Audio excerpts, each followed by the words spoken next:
Okay, we're going to start chapter 8 now. In chapters 6 and 7, we learned about random variables and their probability distributions.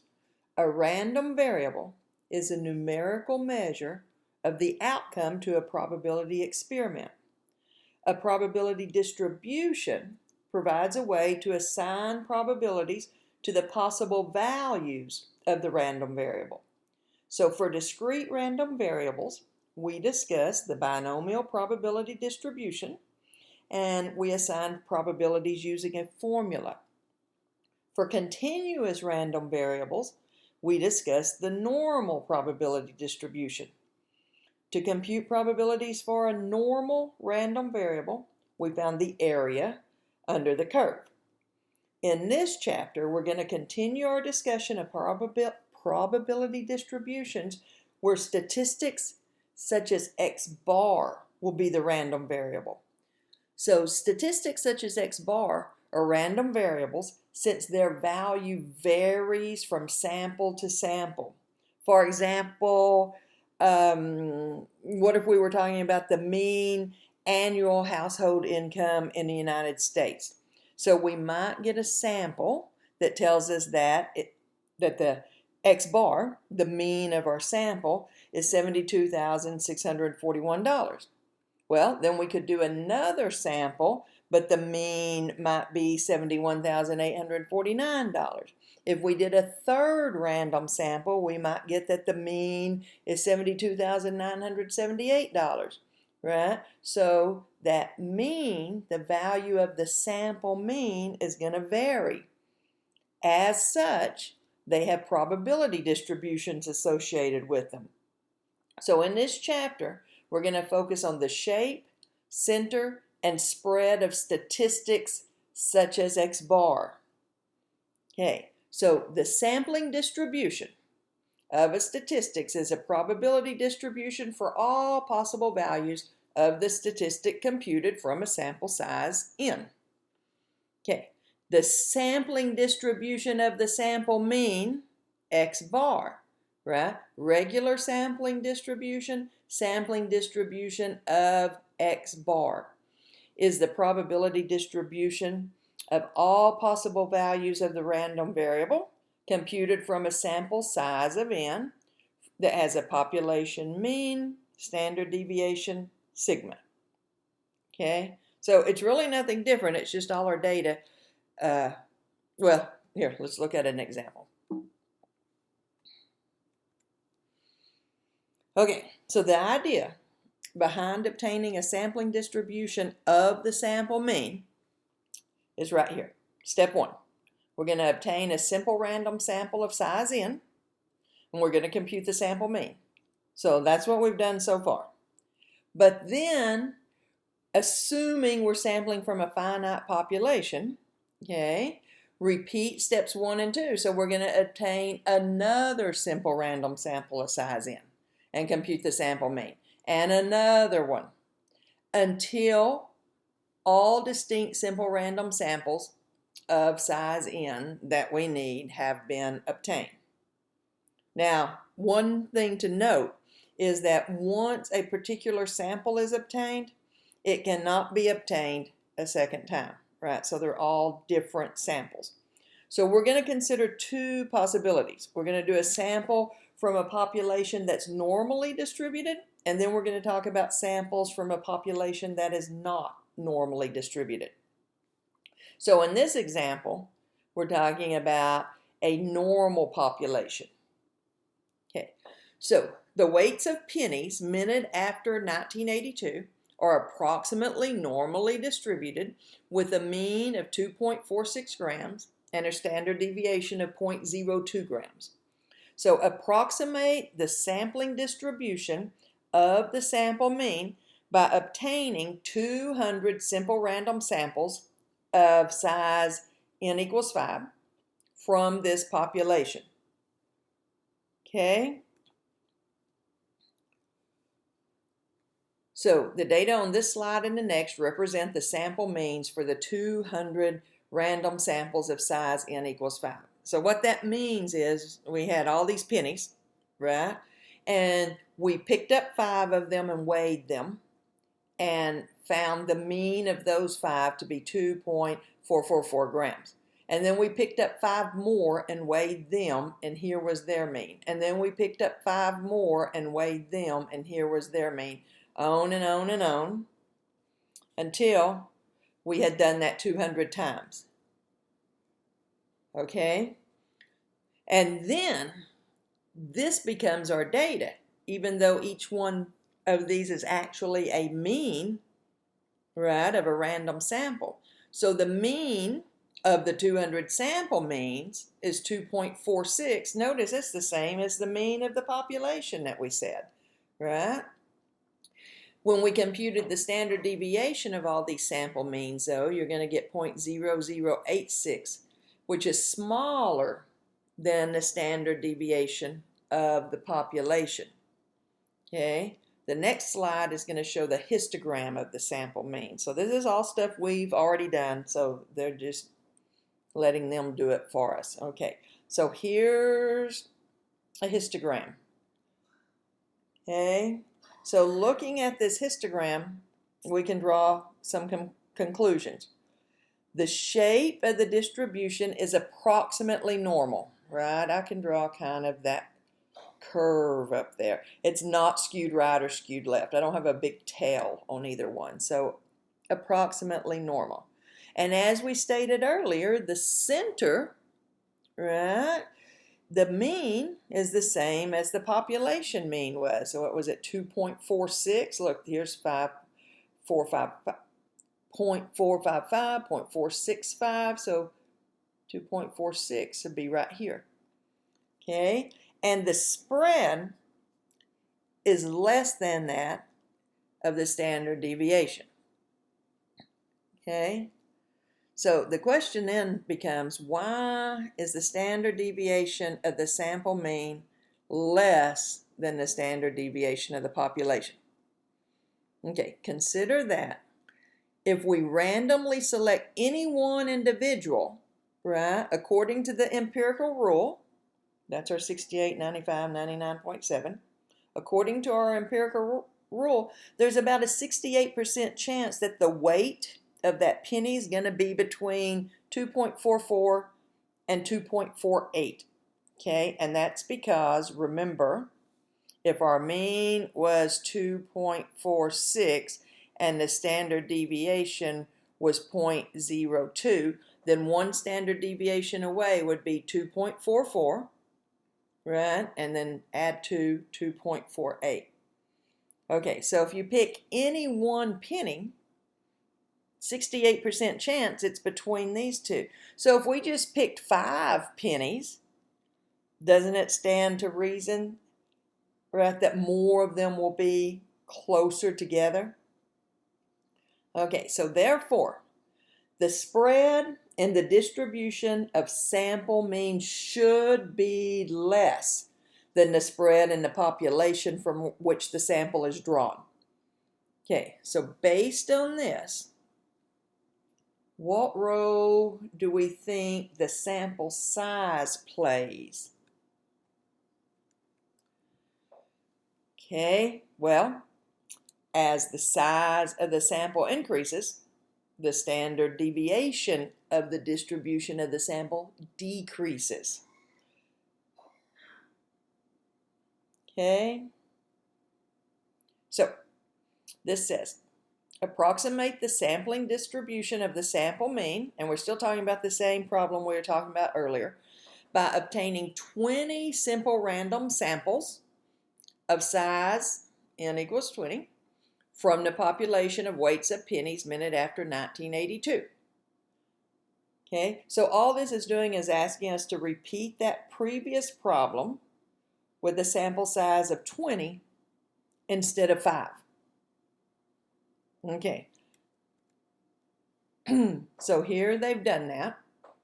Here's that problem where n is 20, and here it is where n is 5. Okay, so notice that the sample mean appears to be normally distributed in both of them. It says the mean of the 200 sample means for n equals 20 is still 2.46, but the standard deviation is now 0.0045. Remember, it was 0.0086 for n equals 5. As expected, there's less variability in the distribution of the sample mean when n is larger, right? Okay, and we can look at the graph, and this is much more nicely normally distributed, and it's showing less dispersion, right? It's spread out less. So this implies that the distribution of x bar with n equals 20 has less variability than the distribution of x bar when n equals 5.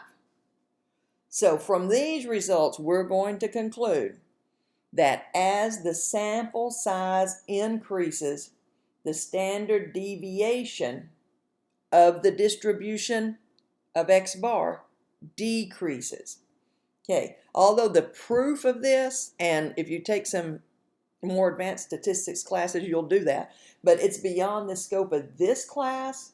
So we're just going to say, from this small example, sure, we're going to believe you, right? Okay. All right. So suppose that a simple random sample is drawn from a large population that has a mean mu and a standard deviation sigma. Okay. The sampling distribution of x bar is going to have the same mean. And remember, that's mu sub x bar. And the standard deviation sigma sub x bar is going to look like this. We're going to take sigma and divide it by the square root of our n.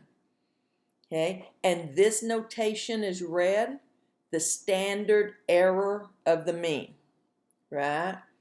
Instead of standard deviation, when you see this notation, standard error of the mean.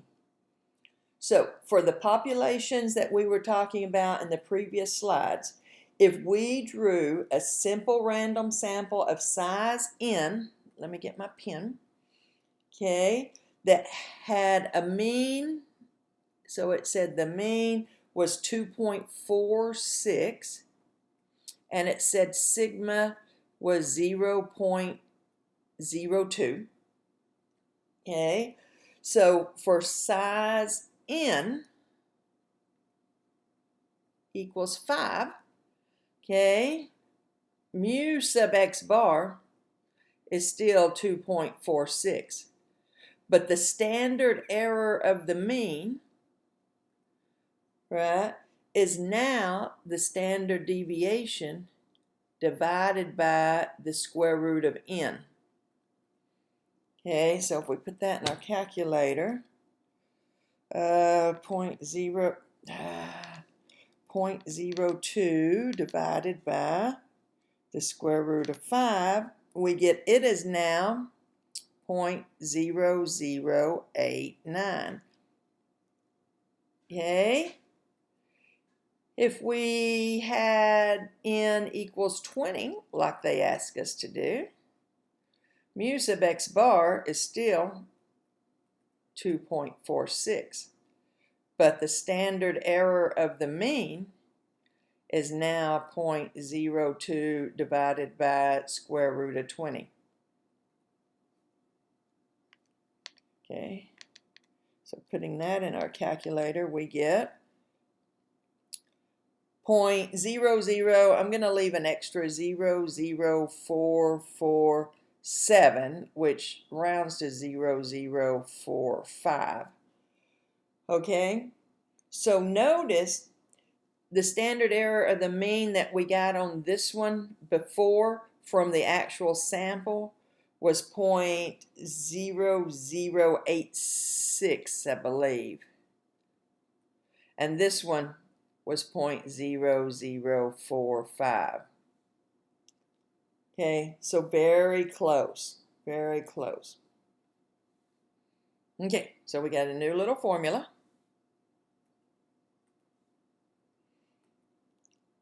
Okay, now that we can find the mean and standard deviation for any sampling distribution, because we have our formulas, we can concentrate on the shape of the distribution. Okay, so remember that both histograms appeared to be normal. Recall that the population from which the sample drawn was normal. Okay, so this leads us to believe that if the population is normal, then the distribution of the sample mean is also normal. And actually, we have that as a rule. If a random variable is normally distributed, the sampling distribution of the sample mean is also normally distributed. Okay, so here we are again. The weights of pennies minted after 1982 are approximately normally distributed with a mean of 2.46 grams and a standard deviation of 0.02 grams. Okay, what's the probability that in a simple random sample of 10 pennies minted after 1982, we obtain a sample mean of at least 2.465 grams? Okay, a sample mean of at least 2.465 grams. All right, now here's the solution that they've worked out for us. So let's look through it. Okay, we know that X bar is normally distributed. Okay, it told us that. And it gave us the mean. Okay, and here's our standard deviation for our X bars, right? It's the standard deviation of our population divided by the square root of 10 because our sample size was 10. So once we have the mean and the standard deviation for our sample, then you can plug it in to your Z formula, convert it to a Z value, which they did, and then you can look on your table or enter it in your calculator. We'll look at that in a minute, but you can look on your table. Okay, now don't forget, this is greater than 0.79, so we've got to do the complement because the tables are always telling us what's less than. And they've drawn us also a nice little diagram. Okay, so this is exactly the same as what we've been doing, with the exception that our standard deviation now is the standard error of the mean, and we have that extra little step. Okay. All right, so now we can explore the distribution of the sample mean, assuming the population from which the sample drawn is not normal. Okay, the following table and histogram give the probability distribution for rolling a fair die. All right, so notice what this is. This is 1 out of 6, a relative frequency that they've converted to a decimal, right? Okay, so here's the distribution. Oh, look, it's a uniform distribution. It is not normal. Okay, they found the mean and the standard deviation, and once again it tells us note that the population is not normal. As a matter of fact, this random variable is discrete, right? It's not even continuous data, it's discrete. All right.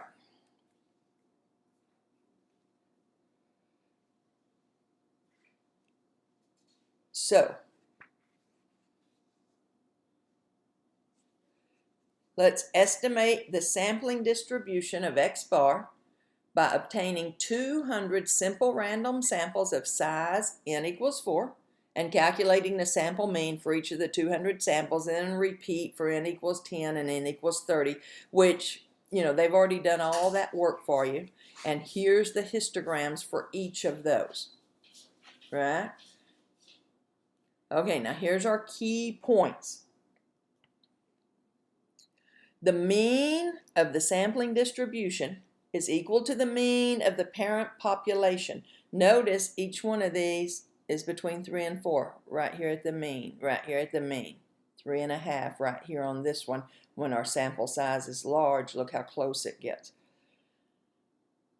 Okay, and the standard deviation of the distribution is this, regardless of the sample size. Okay, so we already knew that. the shape of the distribution of the sample mean becomes approximately normal as the sample size increases, regardless of the shape of the underlying population. That's going to be huge. Remember, we started out with a uniform distribution in this case, and we still wound up with a nice normal shape distribution there. So any population, regardless of its shape, as the sample size increases, the shape of the distribution of the sample mean becomes more normal. Okay, so, here that is again. Regardless of the shape of the underlying population, the sampling distribution of X bar becomes approximately normal as the sample size increases. Now, be careful. This central limit theorem only has to do with the shape of the distribution of X bar, not the center or the spread, right? Regardless of the size of the population, the mean sub X bar is the mean of your population, and the standard error, right, sigma sub X bar, is sigma over square root of n, right? Okay, so then our question becomes, well, how large does the sample size need to be before we can say that the sampling distribution of X bar is approximately normal? Well, that answer depends again, right? It depends on the shape of the distribution of the underlying population. Distributions that are highly skewed will require larger sample size, blah, blah, blah. So, just as a rule of thumb, and to be way safe, sometimes it could be smaller, but as a general rule of thumb, we're going to say if n is 30 or larger, right? So if your distribution is not known, or it's not normal, then as long as you have a sample size 30 or larger, we can assume it's normal. Okay, so here we go. Suppose that the mean time for an oil change at a 10-minute oil change joint is 11.4 minutes with a standard deviation of 3.2 minutes. Okay, if we had a random sample of n equals 35 oil changes, describe the sampling distribution of the sampling mean. Well, first of all, we would say it's normally distributed, right? Normally distributed, approximately normally distributed. And the mean would be 11.4. And the standard error of the mean would be 3.2 divided by the square root of 35. 3.2 divided by the square root of 35. All right, so let's see what that is. 3.2 divided by the square root of 35. Okay, so 0.5409.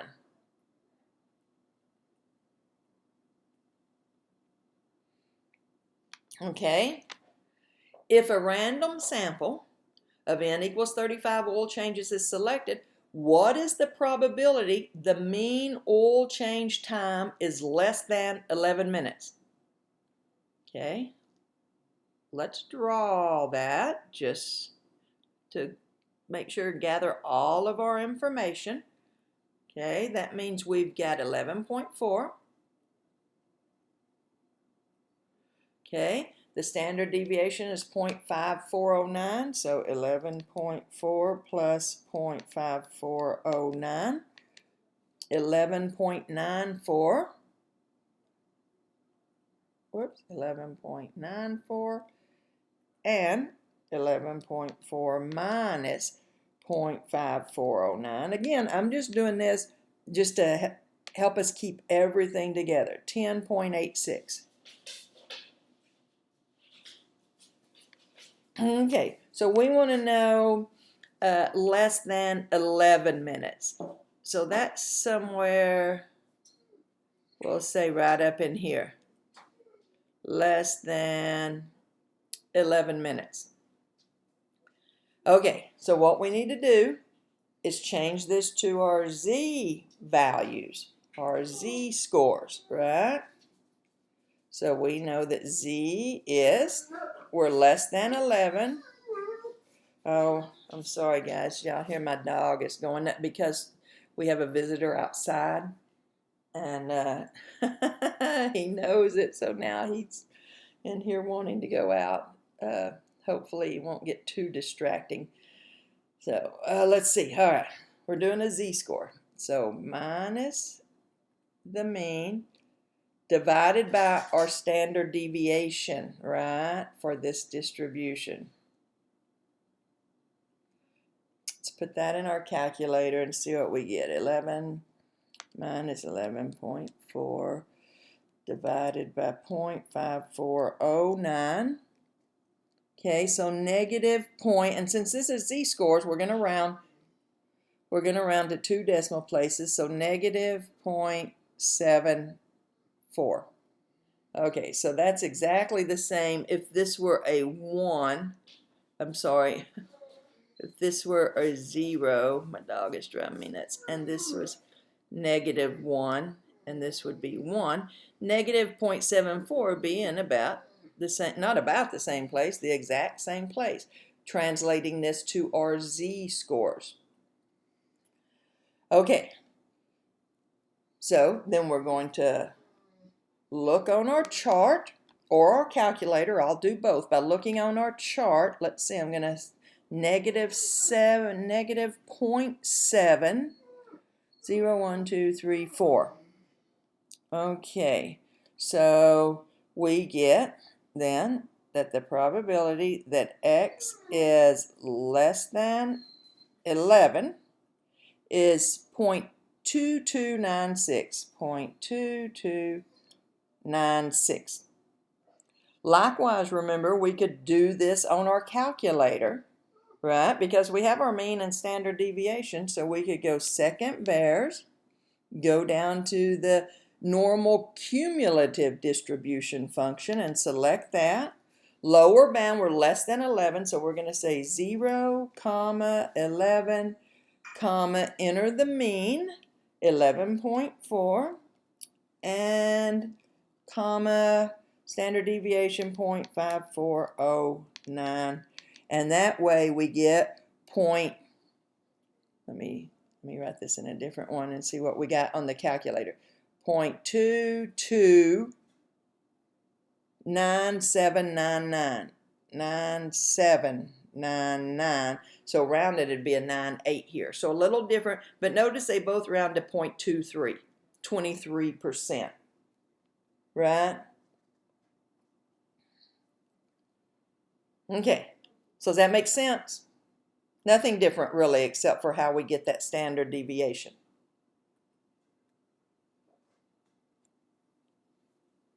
All right, so let's do a final example and see if we can get all of this together. The most famous geyser in the world, Old Faithful in Yellowstone National Park, has a mean time between eruptions of 85 minutes.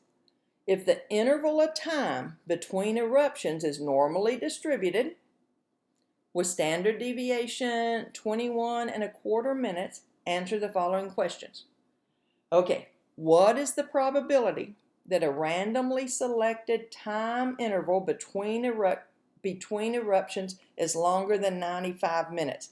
Now, this isn't asking me anything about the distribution of a sample, right? It's just what's the probability of our entire population, not about a sample.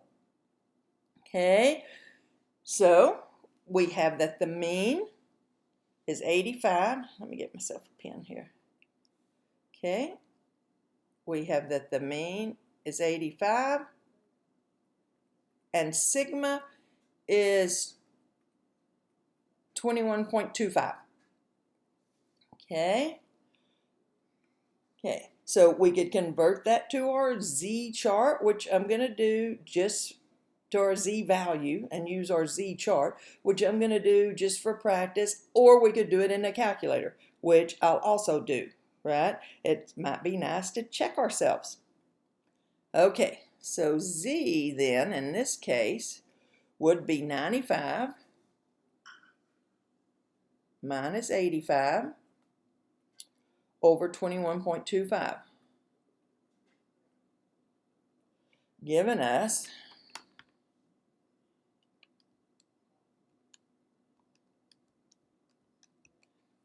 0.4706. Oh, since it's Z, 0.47, right? So when I look on my chart, I find 0.4, 0, 1, 2, 3, 4, 5, 6, 7, 0.47, 0.6808. But this says longer than 95 minutes. Remember what this is. If here's our 85 minutes, right, and then 21, so 106.25.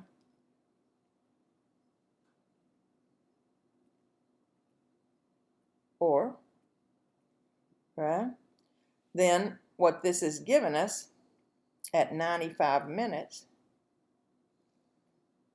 is this value. And we want this value. So we need to do 1 minus 0.6808. 1 minus 0.6808 to get 0.3192. Okay. So once again, let's think about this. What would you expect if you got a random sample of 100? How many would you expect to go longer than 95 minutes before erupting? How many times do you think it would take more than 95 minutes before erupting? About 32, right? Because this is 32% chance of that happening. Okay, what's the probability? Now notice this, random sample of 20. This one up here just said, what's the probability? This one's, what's the probability that a random sample of 20 time intervals between eruptions has a mean longer than 95 minutes? So this time,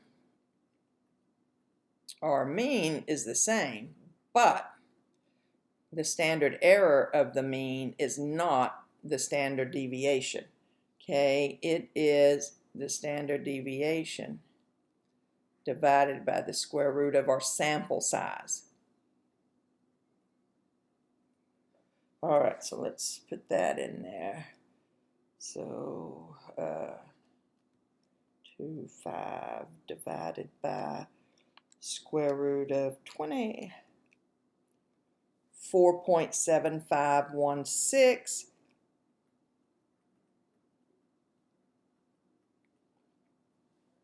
Okay, so converting that to a Z value, okay, we have once again still 95 minus 85, but then down here we have 4.7516. Be careful and leave minimum of 4 decimal places, or if you round here, this is going to be slightly off, and every step will give you a little farther and a little farther away from the correct answer. Okay, so 10 divided by 4.7516. Okay, and I got 2.104, but because we round to 2 decimal places to use our Z chart, so I'm going to look for 2.10 actually. That's 0.9821. Okay, 0.9821. But once again, this is asking about more than 95 minutes, so I need that 1 minus 0.9821.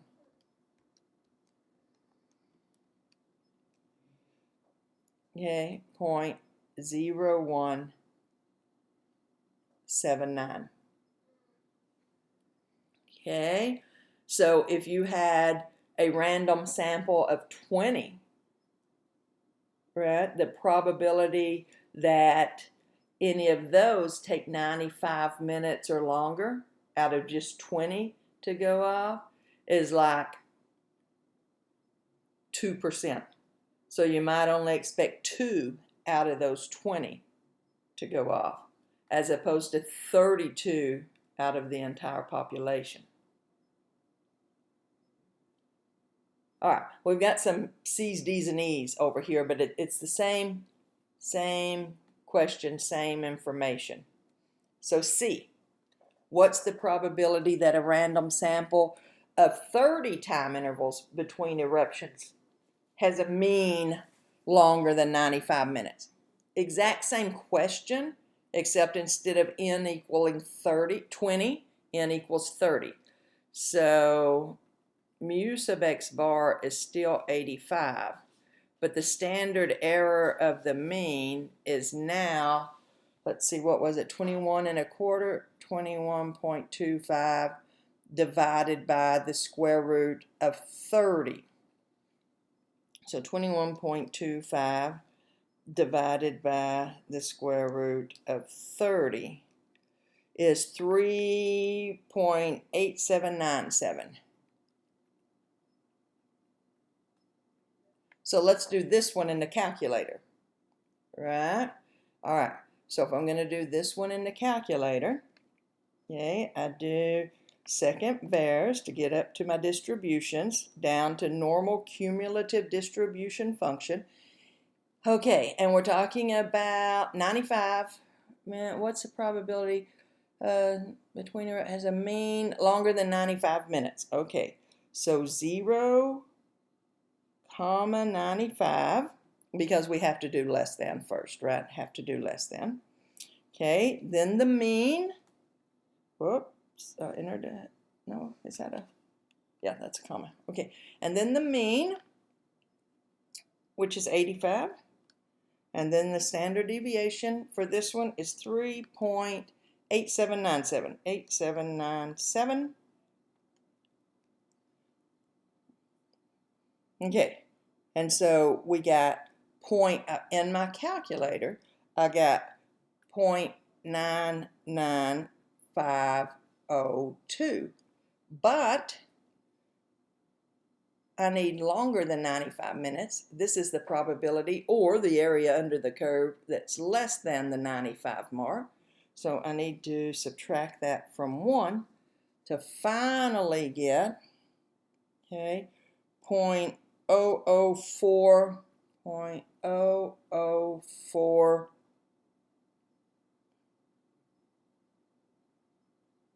Well, I got 0.004976, so really 0.005, right?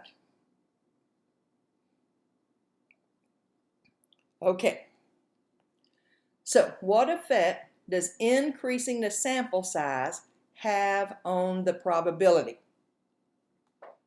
Oh, it decreased, right?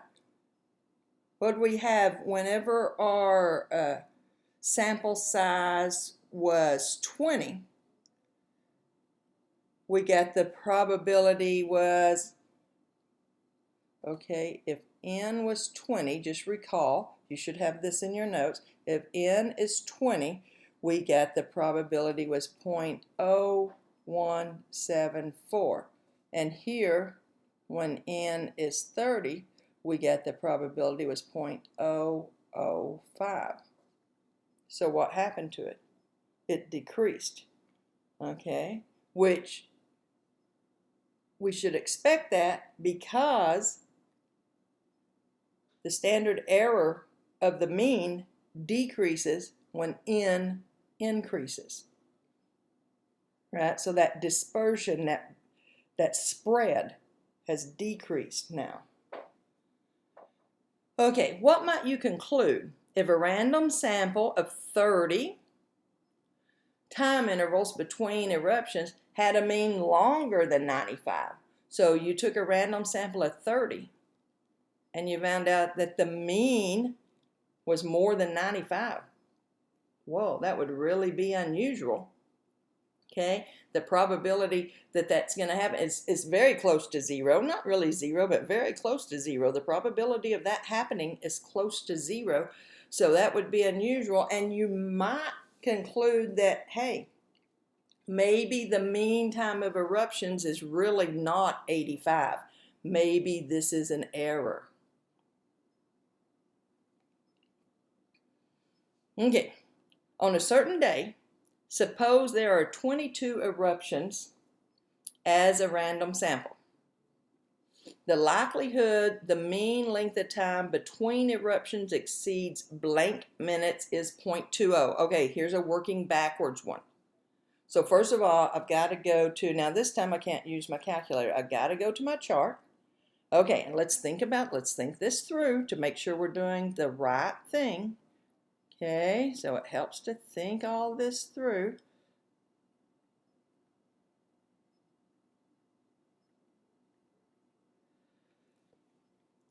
Okay, so on a certain day, suppose there are 22 eruptions as a random sample. Okay, and the likelihood that the mean length of time between eruptions is more than some number is 0.2. So once again, we want this right here, the more than. So what I'm looking for on my chart, because my chart gives me this number, okay, now again, this has nothing to do with the values down here. We're just drawing this to see what it means, right, to exceed it. Oh, this. So I'm really looking on my chart for 0.8. Okay, does that make sense why I chose 0.8? So I'll go down looking down my chart in the, not the axis part, but the middle of my chart, my values in my chart for 0.8. Okay, 0.81, 0.788. Okay, so I'm at 0.8. Starts with 0.78 and 0.9, 0.81. So if I go across 0.8, I have these two values. I find these two values. 0.7995. This is at 0.8 for z equals z. 0.8, 1, 2, 3, 4, 5. 0, 1, 2, 3, 4, 0.84, and 0.8023, 0.8023, which is at 0.85 for my z value. Okay, I'm interested in 0.8, so I want to know which one is closer. Oh, this is closer to 0.8. Once again, if I don't know, subtract them, right? So I'm going to get 0.023 here, but 0.0005 here. Okay, so this is closer to 0.8. I'm going to use this value as my z value. And remember our formula for the z. I'm going to put it up here. Okay. All right, so all I have to do is fill in. So now I know what z value I have. Okay, this is what I'm looking for. And I know the mean. And I know the standard deviation, right?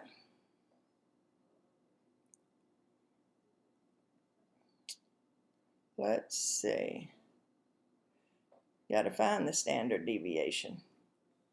Okay, 22 eruptions is a sample. So my standard deviation, or really the standard error of the mean, is, what was it, 0.02 over, not 0.02, that's from our first example. This was 21 1/4, wasn't it? Let me look back. Yeah, 21 1/4. Oh, here we go, right here. 21 1/4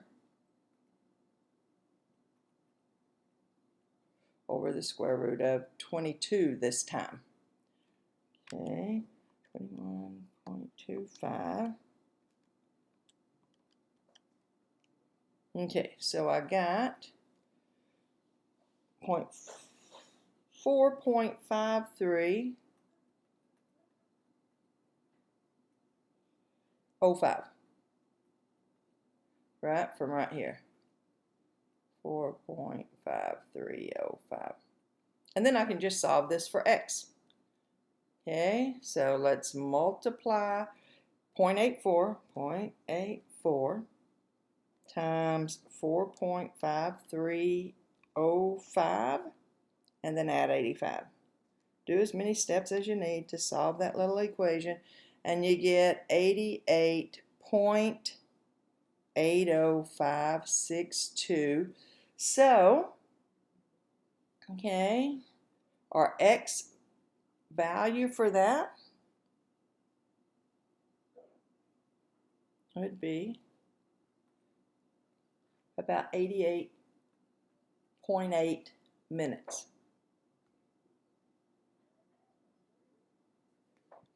Okay. Let me know if you need anything.